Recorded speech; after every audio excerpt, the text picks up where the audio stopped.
Price are friends, நீங்கள் வந்து இது வரைக்கும் யாருக்காவது உதவி பண்ணியிருக்கீங்களா? அப்படி ஒரு வேளை நீங்கள் உதவி பண்ணலை அப்படின்னா இதுக்கப்புறமா வந்து நீங்கள் உதவி பண்ணுங்கள். ஏன்னா தான தர்மங்கள் பண்ணுறதன் மூலமாக அநேக நன்மைகள் வந்து நடந்திருக்கு. அதை வந்து பைபிள் சில சம்பவங்கள் மூலமாக பார்ப்போம். அப்போஸ்தலர் 10ஆம் அதிகாரத்தில் பார்த்தீங்க அப்படின்னா அங்கே வந்து கொர்நேலியு அப்படின்னு சொல்லி ஒரு மனுஷன் இருக்கார். அவர் வந்து என்னென்னா அநேக மக்களுக்கு வந்து தான தர்மங்கள் பண்ணியிருக்காரு. அவர் பண்ண ஜபமும் அவர் பண்ண தான தர்மங்களும் பரலோகத்தை எட்டியிருக்கு அப்படின்னு சொல்லி பைபிள் வசனம் இருக்குது. அதே மாதிரி அவர் பண்ண ஜபத்தினாலேயும் தான தர்மங்கள்னாலேயும் அவருடைய முழு குடும்பமுமே வந்து ரட்சிப்புகளாக நடத்தப்பட்டுச்சு அப்படின்னு சொல்லி நம்ம வந்து அந்த அப்போஸ்தலர் 10ஆம் அதிகாரத்தில் பார்ப்போம். அதே மாதிரி பார்த்திங்கன்னா அப்போஸ்தலர் 9ஆம் அதிகாரத்தில் வந்து ஒரு பெண் இருக்காங்க. அவங்க பேர் வந்து தபித்தாள், ஒரு சிசி இருக்காங்கன்னு சொல்லி அதை பார்ப்போம். அவங்க வந்து பார்த்திங்க அப்படின்னா அநேக விதவைகளுக்கு வந்து உதவி பண்ணியிருக்காங்க. அவங்க பண்ண உதவிகள் அவங்கள எப்படி ஹெல்ப் பண்ணிச்சு அப்படின்னு பார்த்தீங்க அப்படின்னா அவங்க வந்து ஒரு நாள் இறந்து போயிடுறாங்க. அப்படி இறந்து போகிறப்போ வந்து அவங்க ஹெல்ப் பண்ண அவங்க எல்லாருமே வந்து சுற்றி நின்று ரொம்ப கவலையாக இருக்காங்க. அப்படி பார்த்துட்டு இருக்கப்போ பேதுரு அங்கே வாராரு.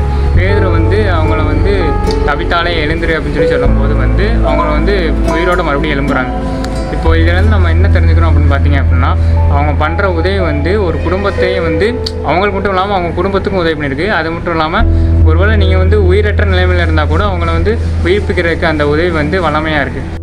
ஒருவேளை வந்து நீங்கள் இது வரைக்கும் நீங்கள் வந்து யாருக்குமே உதவி பண்ணலை அப்படின்னா இனிமேல் நீங்கள் உதவி பண்ணுங்கள். இப்போ உங்கள் வீட்டுக்கு பக்கத்தில் யாராவது இருப்பாங்க, உங்களுக்கு யாராவது உதவி தேவைப்படுற நிலைமையில் இருப்பாங்க. சப்போஸ் இப்போ அவங்க கூட யாராவது விதவைகளோ இல்லைன்னா அவங்க தகப்பன் தாய் இல்லாத பிள்ளைகளோ யாராவது நீங்கள் உங்களுக்கு தெரிஞ்சவங்க கண்டிப்பாக இருப்பாங்க. ஒருவேளை நீங்கள் உங்களுக்கு உதவி பண்ணீங்க அப்படின்னா வந்து அது வந்து உங்களுக்கு வந்து ஒரு நன்மையாக மாறும்.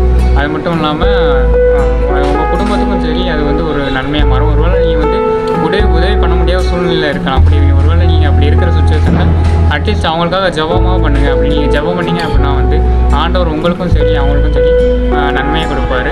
அதே போல் இதுதான் வந்து நீதிமொழிகள் 19 வந்து வசனம் சொல்லுது, ஏழைகளுக்கு இறங்குகிறவன் கர்த்தருக்கு கடன் கொடுக்குறான் அப்படின்னு சொல்லி அந்த வசனம் சொல்லுது. அவங்க கொடுக்குறத வந்து ஆண்டவர் மறுபடியும் அவங்களுக்கு திரும்ப கொடுப்பாராம். ஸோ வந்து நீங்கள் வந்து முடிஞ்ச அளவுக்கு உதவி பண்ணுங்கள். ஒருவேளை உதவி பண்ண முடியலை அப்படின்னா அவங்களுக்காக ஜபமாக பண்ணுங்கள். God plus.